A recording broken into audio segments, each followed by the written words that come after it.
Bismillah tawakkaltu 'ala Allah.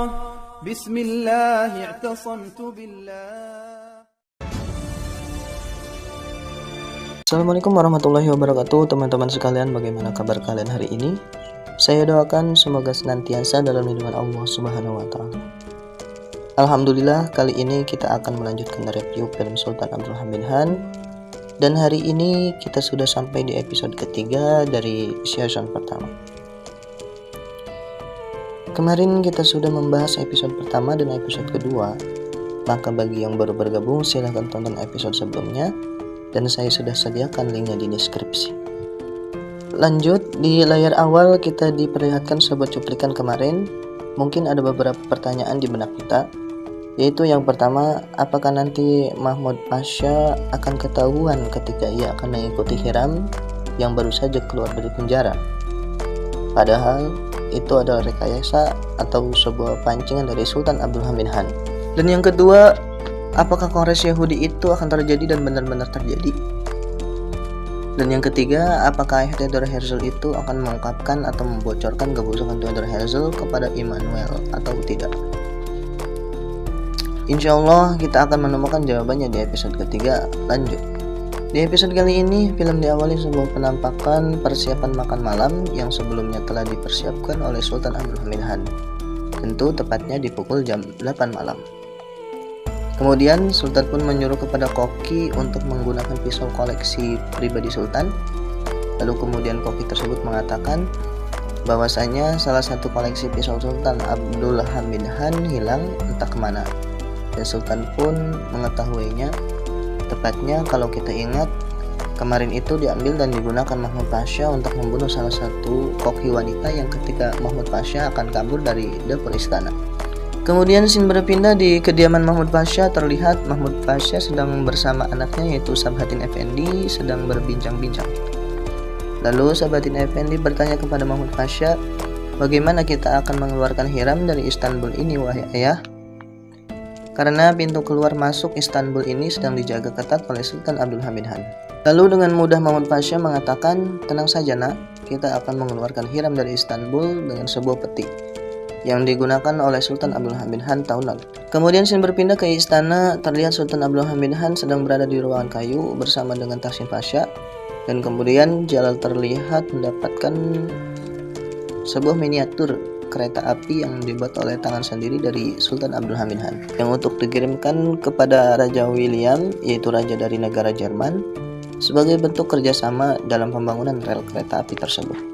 Dan Sultan Abdul Hamid Han pun menyuruh Tahsin Pasha untuk menggunakan peti dan disegel dengan segel khusus oleh Sultan Abdul Hamid Han. Jadi kalau setiap barang disegel dengan segel Sultan Abdul Hamid Han, maka setiap barang tersebut tidak akan terkena bea cukai.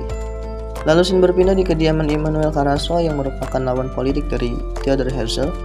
Terlihat ayah dari Theodor Herzl yang tadinya melarikan diri sedang diberi makan oleh Immanuel.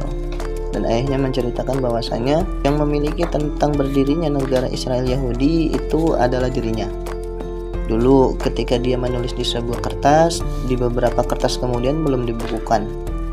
Akan tetapi dia tidak melanjutkan tulisannya tersebut karena dia merasa itu tidak cocok dan tidak layak. Tetapi di waktu sedang tidur, Theodor Herzl mengambil seluruh tulisan-tulisan tersebut lalu membukukannya dan mengklaim bahwasanya itu semua adalah ide dan pemikirannya untuk membangun negara Yahudi di atas tanah Palestina. Dan ayahnya juga menceritakan bahwasanya Theodor Herzl sudah menganggapnya gila dan menceritakan kepada ibundanya bahwa ayahnya telah meninggal dunia.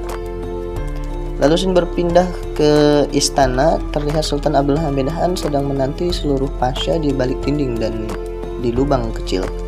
Sultan Abdul Hamid Han hanya ingin memastikan siapakah yang tidak datang dan siapa yang terlambat pada malam hari itu. Maka dia dipastikan yang berkhianat dan yang menyelamatkan Hiram pada malam itu. Kemudian scene berpindah ke sebuah kereta kuda. Terlihat Mahmud Pasha sedang bertemu dengan Hiram dan menceritakan seluruh rencananya, bahwasanya mereka akan masuk ke istana melalui lorong rahasia yang telah ditunjukkan oleh Syahzada Abdul Qadir Effendi, yang lalu kemudian dia akan masuk ke dalam peti yang nantinya akan digunakan oleh membawa hadiah dari Sultan Abdul Hamid Han kepada Raja Jerman. Kemudian Sin kembali ke istana, terlihat para pasha sudah berdatangan satu persatu, dan pada saat itu Sultan Abdul Hamid Han pun memperhatikan dari balik dinding, dan tibalah masanya untuk pertemuan dan jam sudah menunjukkan pukul 8 pas. Maka Sultan Abdul Hamid Han pun bergegas dan pergi menemui para pasha yang sudah duduk di meja yang telah disediakan. Di antaranya para pasha yang hadir, Sultan Abdul Hamid Han memperhatikan satu persatu. Dan ternyata hanya satu orang yang belum datang, yaitu Mahmud Pasha. Kemudian begitu Sultan Abdul Hamid Han menanyakan di mana Mahmud Pasha, sontak langsung Mahmud Pasha masuk membuka pintu dan mengatakan bahwasanya jamnya terlambat 2 menit sehingga dia menjadi terlambat untuk datang ke pertemuan pada hari itu. Kemudian Sin berpindah ke sebuah ruangan teater. Terlihat ramai orang berkumpul dan ternyata itu adalah Kongres Yahudi pertama yang diadakan oleh Theodor Herzl pada saat itu. Pada saat itu Theodor Herzl berpidato, di antaranya yang pertama, dia mengatakan bahwasanya Yahudi tidak akan pernah ditindas lagi di mana-mana. Dan kedua, mereka akan mengumpulkan kekuatan untuk membuka jalan ke Yerusalem dan negara Israel di atas tanah Palestina. Dan ketiga, mereka akan membangun negara Israel dan membuat manusia semuanya tunduk dan menjadi pelayan bagi bangsa Yahudi. Tak berapa lama setelah itu datanglah seorang wanita yang senantiasa menemani Theodor Herzl.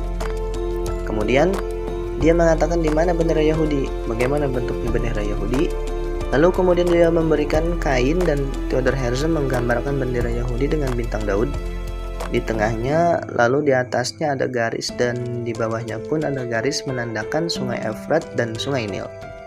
Itu semua menggambarkan cita-cita mereka bahwasanya bangsa Yahudi akan menguasai dari Sungai Efrat dan Sungai Nil. Lalu kemudian Sin berpindah ke istana, terlihat Sultan Abdul Hamid Han bersama dengan para pasha sedang melaksanakan makan malam. Akan tetapi Sultan Abdul Hamid Han masih tetap belum saja menyentuh makanannya. Lalu kemudian ada salah seorang pasha bertanya kepada Sultan, mengapa Sultan tidak memulai untuk makan makanan yang sudah dihidangkan? Lalu Sultan Abdul Hamid Han pun menjawab, saya tidak memiliki pisau, katanya, karena pisau yang kita gunakan hari ini adalah salah satu dari pisau koleksi pribadi saya.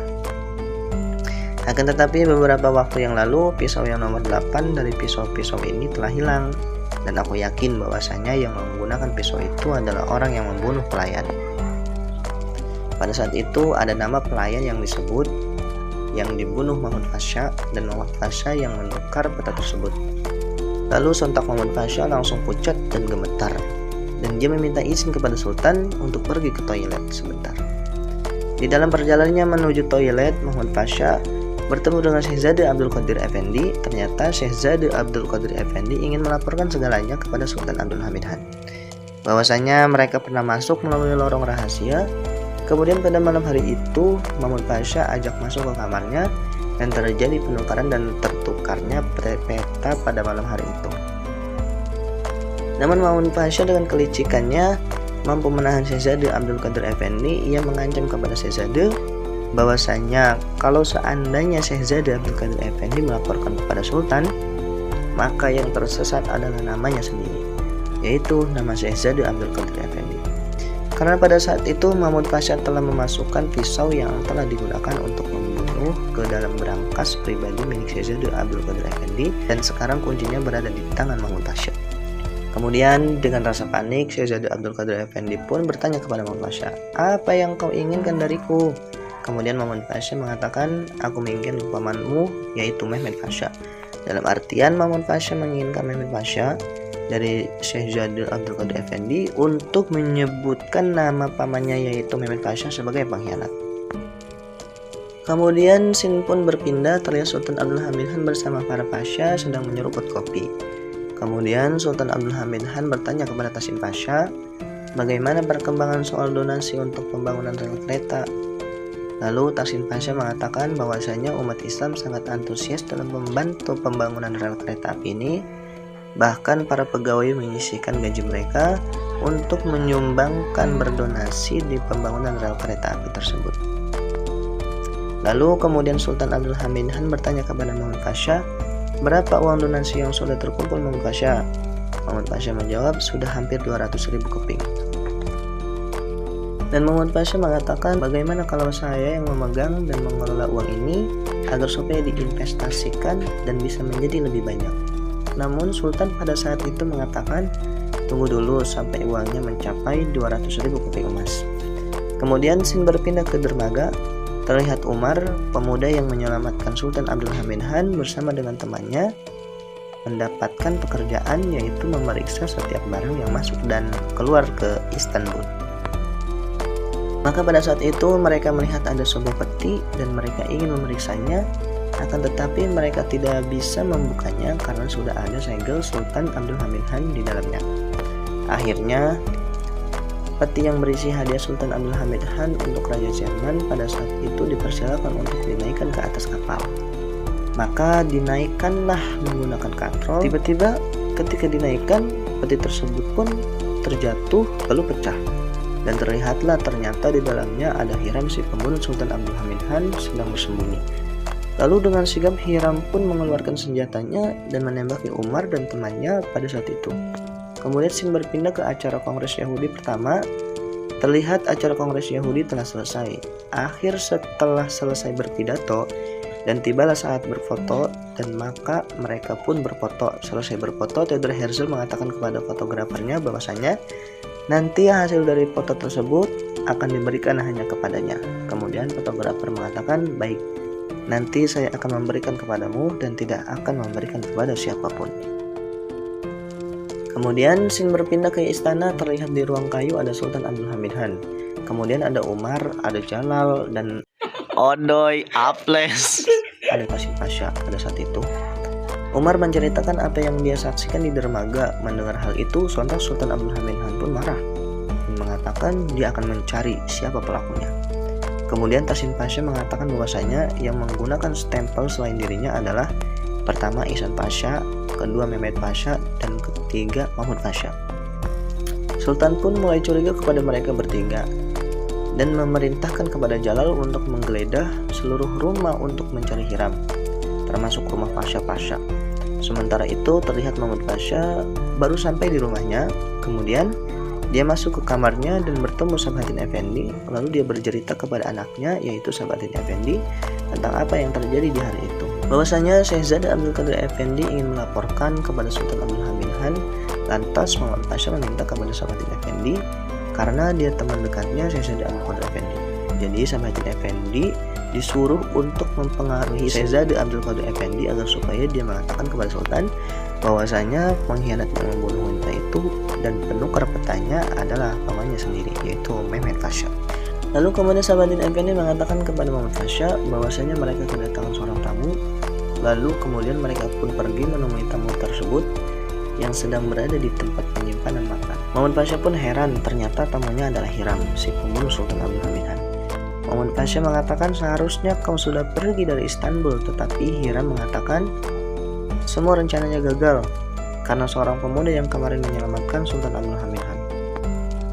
Tak berapa lama terdengarlah suara gedoran pintu dan ternyata gedoran pintu itu berasal dari Jalal dan beberapa orang tentara.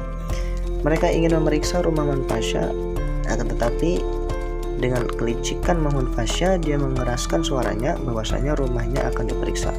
Sehingga Hiram berhasil untuk bersembunyi dan tidak ditemukan oleh Jalal beserta tentaranya. Kemudian scene berpindah ke taman istana.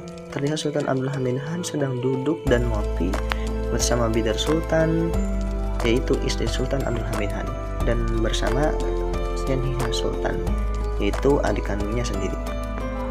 Tak lama kemudian datanglah Syahzada Abdul Qadir Effendi dan dia ingin mengatakan rahasianya kepada Sultan Abdul Hamid Han. Dan dia mengatakan bahwasanya dia pernah keluar masuk secara diam-diam melalui terowongan rahasia, dan dia keluar masuk ke dalam istana pada saat itu tidak sendirian. Lalu Sultan mengatakan, siapa temanmu masuk pada malam hari itu? Dan dia mengatakan, aku masuk bersama pamanku, yaitu Mehmed Pasha. Mehmed ini adalah adik kandung dari Bidar Sultan.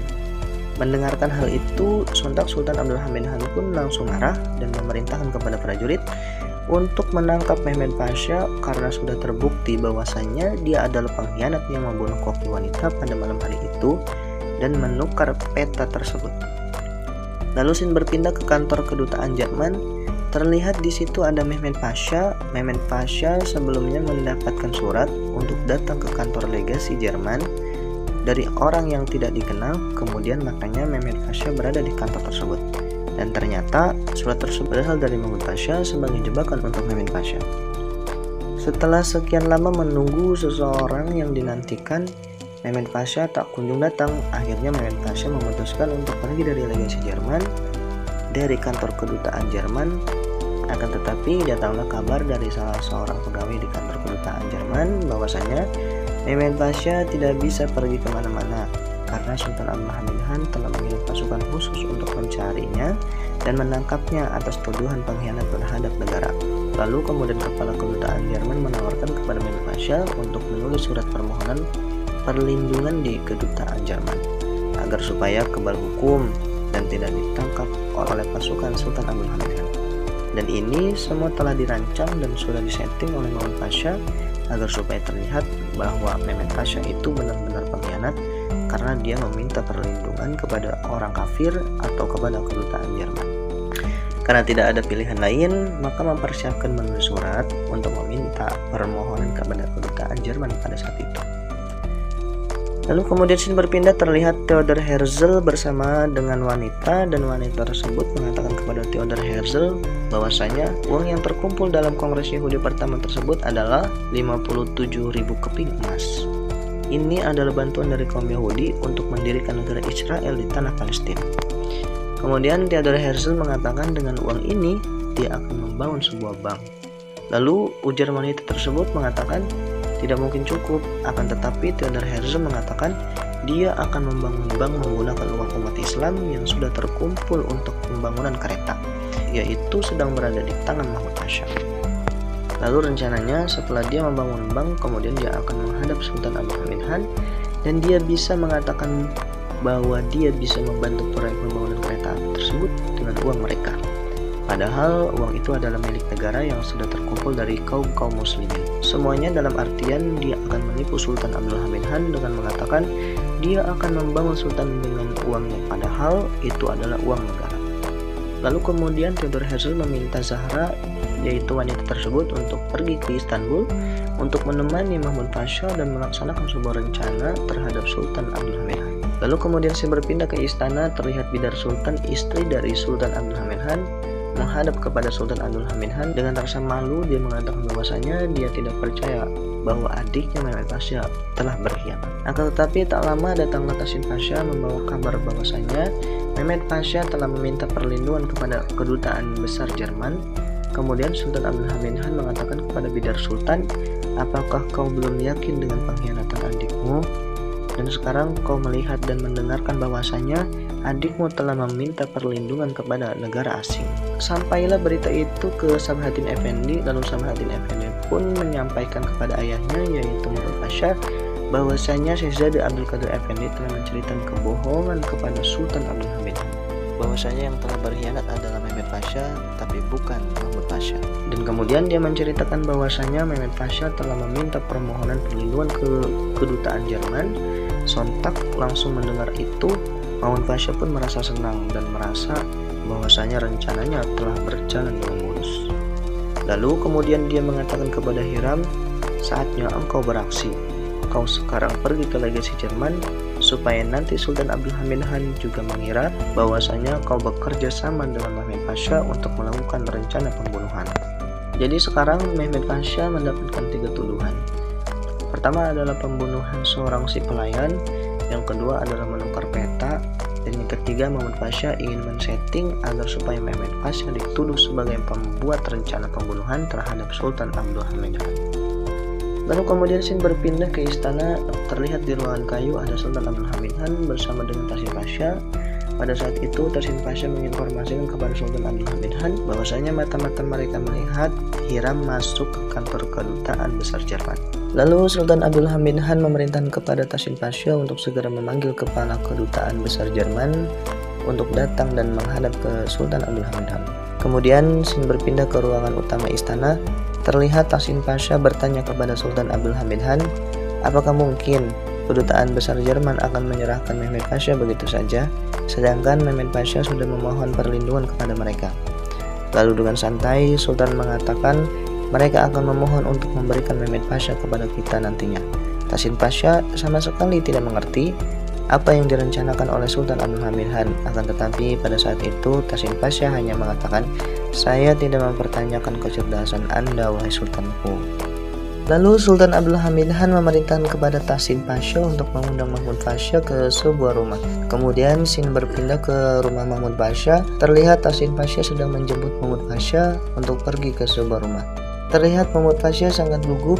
Dia berpikir ini adalah jebakan dan Sultan Abdul Hamid Han berupaya untuk membunuhnya. Pada saat itu, kemudian sampailah ke sebuah rumah yang terlihat sederhana dan masuk ke dalam. Ternyata di dalam sudah ada Sultan Abdul Hamid Han yang duduk menanti bersama pemilik rumahnya yang bernama Isa Effendi. Isa Effendi ini adalah seorang sederhana. Dia memiliki pekerjaan yang biasa saja. Dia memiliki 5 orang anak dan itu semua bukan anaknya. Akan tetapi beberapa di antaranya adalah yatim dari teman-temannya yang sudah meninggal. Masya Allah. Lalu kemudian Sultan Abdul Hamid Han menjelaskan kepada Mahmud Pasha dan orang-orangnya di sekeliling bahwasanya Isa Effendi ini adalah salah satu orang yang berdonasi untuk membangun jalur kereta ke Hijaz. Maka Sultan Abdul Hamid Han berniat untuk mengunjunginya dan ternyata Masya Allah rumahnya saja sangat sederhana, bahkan sampai atapnya pun bocor. Melihat itu semua, Sultan Abdul Hamid Han pun takjub dan mengatakan bahwa Isa Effendi bahwasanya nanti kalau seandainya rel kereta ini selesai, maka Sultan Abdul Hamid Han akan menghadiahkan kepadanya dan keluarganya untuk pergi haji untuk pertama kalinya ke Mekah dan Madinah. Isa Effendi pun terkejut mendengar hal tersebut dan dia mengatakan, "Wahai Sultanku, apakah ini pantas untukku, sedangkan aku hanya memberikan sedikit untuk pembangunan rel kereta ini, yaitu hanya 1 hari dari gajiku." Lalu Sultan Abdul Hamid Han mengatakan, "Ini sudah lebih dari cukup." Dan Sultan Abdul Hamid Han pun menceritakan soal sebuah kisah, yaitu Sultan Muhammad Al-Fatih, kakeknya Sultan Abdul Hamid Han. Jadi dahulu kala Sultan Muhammad Al-Fatih itu pernah membangun masjid namanya Masjid Al-Fatih. Pada saat itu Sultan Muhammad Al-Fatih mengatakan, "Ini semua adalah amal ibadahku, ini semua adalah sodakoh, tidak ada yang boleh ikut atau campur tangan di dalamnya. Bahkan tidak ada yang boleh memberikan 1 gelas air pun, karena ini semua proyeknya adalah untuk investasi kode akhirat." Maka pada suatu hari cuaca pun kering, cuaca pun panas, pekerja mulai kekeringan dan datanglah seseorang nenek-nenek membawa segelas susu yogurt dan memberikannya kepada seseorang petugas atau seorang pekerja pada saat itu. Lalu sampailah ke malam. Di pagi harinya Sultan Mehmed atau Sultan Muhammad Al-Fatih terbangun dan pergi ke pembangunan masjid. Dan dia bertanya kepada para pekerja siapa semalam yang meminum 1 gelas susu dari seseorang tua kemarin. Maka dengan rasa malu, 1 orang pekerja maju dan mengatakan, "Saya, wahai Sultan." Lalu Sultan pun tersipu malu dan tersenyum. Dia mengatakan, "Aku melihat itu kemarin. Ketika dalam mimpiku aku melihat ada sebuah timbangan di sebelah kananku adalah 1 gelas susu yogurt dan sebelah kirinya adalah masjid yang kubangun ini." Artinya apa? Artinya bahwasanya Allah Subhanahu wa Ta'ala tidak membutuhkan nilai, akan tetapi niat dan keikhlasan dari yang memberikan. Masya Allah. Kemudian selesailah pertemuan. Sultan Abdul Hamid Han pun keluar dan pamit dengan pemilik rumah, yaitu Isa Effendi. Isa Effendi bersama dengan Mahmud Pasha dan Tasin Pasha di depan rumahnya. Sultan Abdul Hamid Han mengatakan kepada Mahmud Pasha bahwasanya dia akan memegang atau mengelola uang hasil donasi untuk pembangunan rel kereta. Kenapa Sultan Abdul Hamid Han mengajaknya ke rumah tersebut? Agar supaya Mahmud Pasha sadar dan melihat bahwasanya uang yang nanti akan dia kelola adalah uang orang-orang seperti Isa Effendi yang kerjanya tidak seberapa, akan tetapi dia menyisihkannya untuk kemajuan umat. Keesokan harinya terlihat Zahra, yaitu wanita yang diutus oleh Theodor Herzl, sudah sampai dan tiba di Istanbul. Kemudian scene berpindah ke istana. Terlihat duta besar Jerman datang ke istana memenuhi panggilan Sultan Abdul Hamid Han. Kemudian Sultan Abdul Hamid Han memerintahkan agar supaya duta Jerman tersebut menunggu di ruang tunggu sampai Sultan Abdul Hamid Han memanggilnya. Namun sejak pagi hingga siang tak kunjung dipanggil. Hampir habislah kesabaran dari duta Jerman tersebut. Sampailah hingga menjelang siang. Barulah kemudian ada panggilan untuk diterima di hadapan Sultan Abdul Hamid Han. Akan tetapi ada yang unik. Di sini ketika dia ingin masuk ke ruangan Sultan, ternyata ada Tasim Pasha di depan pintu yang menjaga pintu. Dan dia mengatakan kepada duta besar Jerman bahwasanya bajunya tidak layak untuk bertemu seseorang khalifah dari Eropa sampai ke Jawa. Karena bajunya tidak layak, maka dia memerintahkan kepada duta besar Jerman untuk pulang kembali ke kantornya dan mengganti baju dan yang layak di depan khalifah umat Islam. Lalu kemudian scene berpindah ke sebuah restoran. Terlihat Zahra, yaitu wanita yang diutus oleh Theodor Herzl tadi, bertemu dengan Mahmud Pasha dan mereka membahas tentang rencana yang akan mereka jalankan. Di antaranya adalah membangun bank Yahudi di Istanbul dan lain-lain, sementara duta besar Jerman pulang ke kantornya untuk mengganti baju. Sultan Abdul Hamid Han bersama dengan Jalal dan Tasim Pasha melakukan pertemuan terbatas di dalam ruangan rahasia Sultan, yaitu di ruangan bawah tanah. Kemudian pada saat itu Sultan mengatakan kepada Jalal untuk mengambil berkas yang dibawa dari ruangan rahasia Ratu Inggris pada saat itu. Lalu kemudian Jalal menjelaskan kepada Sultan Abdul Hamid Han tentang isi berkas tersebut. Rasanya Raja Jerman dan Kaisar Rusia merupakan cucu dari Ratu Inggris. Dan Jalal melanjutkan bahwasanya Ratu Inggris memiliki penyakit, yaitu penyakit hemofilia. Dan penyakit itu menurun dalam artian Raja Jerman dan Kaisar Rusia menghidap penyakit yang sama, yaitu penyakit hemofilia. Penyakit hemofilia ini adalah penyakit gangguan darah, di mana ketika digores satu goresan saja, darahnya tidak akan bisa berhenti. Dan itu obatnya sangat sulit dicari, maka ini semua dirahasiakan. Kenapa? Karena kalau seandainya ini diketahui, maka organisasi pembunuhan kecil pun bisa membunuh Ratu Inggris dan Raja Jerman maupun Kaisar Rusia, karena mereka adalah cucu dari Ratu Inggris itu sendiri. Mendengar hal itu, Sultan Abdul Hamid Han pun tersenyum dan Sultan mengatakan kepada Tasim Pasha untuk pergi ke ruangan percetakan istana dan menuliskan tentang itu semua. Lalu melaporkannya di surat kabar untuk disebarkan di semua berbagai daerah Eropa. Lalu kemudian saya berpindah ke ruangan utama istana. Tibalah masa untuk bertemu dengan duta besar Jerman setelah pakaiannya terlihat rapi. Lalu dia mempersilahkan duta besar Jerman untuk masuk dan menemui Sultan Abdul Hamid Han. Ketika yaitu Sultan Abdul Hamid Han mengatakan kepada duta besar Jerman untuk menyerahkan Mehmed Pasha kepada mereka. Akan tetapi dengan sombongnya, duta besar Jerman menolak mentah-mentah apa yang dikatakan oleh Sultan Abdul Hamid Han tersebut. Lalu Sultan Abdul Hamid Han pun memanggil Tasim Pasha untuk membawakan surat kabar yang tadinya disuruh Sultan Abdul Hamid Han untuk dicetak, maka diberikanlah kepada duta besar Jerman tersebut. Sontak duta besar Jerman itu pun gemetar dan dia pucat. Ternyata isi dari surat kabar tersebut adalah duta besar Jerman yang ada di Istanbul membocorkan rahasia dari Raja Jerman dan Ratu Inggris bahwasanya mereka memiliki penyakit. Lantas setelah itu, duta besar Jerman pun meminta seperti yang dikatakan Sultan Abdul Hamid Han sebelumnya. Dia memohon untuk tidak disebarkan dan tidak dipublikasikan surat kabar tersebut. Maka dia pun mengatakan, kami akan menyerahkan Mehmed Pasha kepadamu wahai Sultan, tapi jangan sampai hal itu disebarkan ataupun dipublikasikan. Lalu kemudian duta besar Jerman pun pulang. Sampai di kantornya dia bertemu dengan Mehmed Pasha. Kemudian Mehmed Pasha bertanya kepada duta besar Jerman, mengapa kau begitu pucat? Sepertinya engkau baru pulang dari medan perang. Kemudian duta besar Jerman pun mengatakan, memang benar saya baru pulang dari tempat perang dan saya kalah. Benar yang dikatakan oleh Menteri Jerman dahulu, yaitu di Smart, bahwasanya 95% kecerdasan politik ada pada Abdul Hamid Han, dan 4%-nya ada padaku dan 1%-nya ada pada raja-raja yang lain. Masya Allah. Ini pengakuan seorang pemimpin yang tidak beriman kepada Allah, tapi dia bilang benar-benar melihat kecerdasan itu ada pada Sultan Abdul Hamid Han, walaupun Sultan Abdul Hamid Han adalah musuhnya. Lalu di sisi lain terlihat Bidar Sultan, istri dari Sultan Abdul Hamid Han, yang frustasi dengan kelakuan adiknya, yaitu Mehmed Pasha yang dituduh berkhianat tadi. Lalu dia teringat pesan dari ayahnya. Dulu ayahnya memberikan sebilah pisau kepadanya, dan dia mengatakan kalau seandainya nanti ada yang berkhianat, maka bunuhlah dengan pisau ini. Utamakan negaramu dan utamakan suamimu. Kalau seandainya ada yang berkhianat walaupun itu adikmu, maka bunuhlah dengan pisau ini. Karena tahu Mehmed Pasha akan diserahkan oleh ibu kota besar Jerman, maka Bidar Sultan mengatakan kepada seseorang untuk mengirim surat agar supaya bertemu dengan Mehmed Pasha terlebih dahulu sebelum ke istana. Dan pada saat itu Bidar Sultan berniat untuk membunuh adiknya karena memang sudah berkhianat, dan dia pergi keluar istana membawa sebilah pisau tadi. Di lain sisi terlihat Syahzade Abdul Qadir Effendi sedang mencari ibunya, yaitu Bidar Sultan.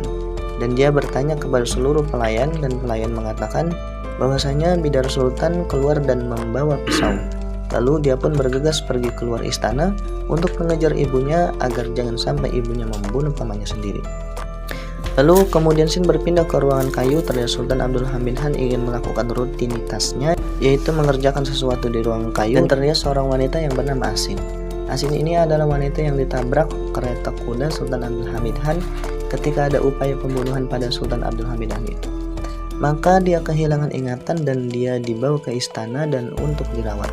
Dan pada saat itu Sultan Abdul Hamid Han meminta kepada Asin untuk dibuatkan kopi. Lalu pergilah Asin untuk membuatkan kopi. Lalu kemudian tak berapa lama Sultan Abdul Hamid Han menemukan ada sepucuk surat dan ada sebilah pisau di tempat kerjanya. Surat itu tanpa nama dan di dalamnya tertulis bahwasanya Mehmed Pasha tidak bersalah, dan ini adalah pisau yang digunakan oleh pembunuh tersebut untuk membunuh. Akan tetapi pelakunya bukanlah Mehmed Pasha. Lalu tak berapa lama setelah membaca surat tersebut, lalu datanglah Asin dengan membawa kopi, dan Sultan Abdul Hamid Han pun menikmati kopi yang telah dibuatkannya tadi. Kemudian scene berpindah ke kediaman Theodor Herzl. Pada saat itu Theodor Herzl baru pulang dan masuk ke rumahnya, dan dia melihat ibunya sedang berbincang dengan Immanuel Carasso. Dan ternyata Immanuel Carasso menceritakan semua tentang ayahnya Theodor Herzl. Selama ini Theodor Herzl mengatakan kepada ibunya bahwasanya ayahnya telah meninggal. Sementara itu terlihat Bidar Sultan sedang berada dalam kereta kuda dan masuklah Mehmed Pasha, dan dia mengeluarkan sebilah pisau ingin membunuh Mehmed Pasha. Lalu Syahzade Abdul Qadir Effendi yang terus berusaha untuk mengejar ibunya, jangan sampai ibunya membunuh pamannya sendiri. Lalu scene berpindah, terlihat ada seseorang wanita yang bernama Zahra. Dia meneropong istana dari jauh. Ia mengatakan bahwasanya yang membunuh Sultan Abdul Hamid Han adalah seorang wanita seperti dirinya sendiri. Terlihat Sultan Abdul Hamid Han yang sedang berjalan menuju pertemuan Pasha, karena sebelumnya Sultan Abdul Hamid Han meminta kepada Tahsin Pasha untuk mengumpulkan semua para pasha. Akan tetapi ada yang aneh, terlihat Sultan Abdul Hamid Han berjalan dengan sempoyongan dan masuk ke dalam ruangan utama istana. Dan terlihat bahwasanya Sultan Abdul Hamid Han sudah berkeringat. Tahsin Pasha pun berteriak ketika Sultan Abdul Hamid Han terjatuh, dan mereka mengatakan Sultan Abdul Hamid Han telah diracuni. Dan episode ketiga pun selesai. Baiklah ikhwah fillah, alhamdulillah itulah tadi episode ketiga season pertama film Sultan Abdul Hamid Han. Mungkin ada beberapa pertanyaan di benak kita, dan itu nanti insya Allah akan terjawab di episode selanjutnya, yaitu di episode keempat. Yaitu yang pertama, apakah Bidar Sultan akan membunuh Mehmed Pasha adiknya sendiri karena berkhianat? Yang kedua, apakah Syahzade Abdul Qadir Effendi berhasil untuk menghentikan ibundanya? Dan yang ketiga, siapa yang meracuni Sultan Abdul Hamid Han? Masya Allah tabarakallah. Insya Allah kita akan temukan jawabannya di episode keempat. Episode selanjutnya kita akan upload setiap pekan, dan insya Allah dengan dukungan dan support dari teman-teman sekalian. Semoga ini semua menambah kecintaan dan hamasa kepada kita tentang Islam itu sendiri, khususnya bagi para pemuda agar supaya mengidolakan sosok seperti seorang Sultan Abdul Hamid Han yang cerdas, tegas, dan beriman. Jika kalian suka dengan konten ini, silahkan tinggalkan like dan bagikan kepada teman-teman kita yang lainnya, juga subscribe agar supaya mereka mendapatkan apa yang kita dapatkan hari ini. Jangan lupa berikan kami saran yang membangun di dalam kolom komentar, dan dukung kami dengan cara subscribe channel ini, dan sampai jumpa di episode selanjutnya, yaitu episode keempat. Wassalamualaikum warahmatullahi wabarakatuh.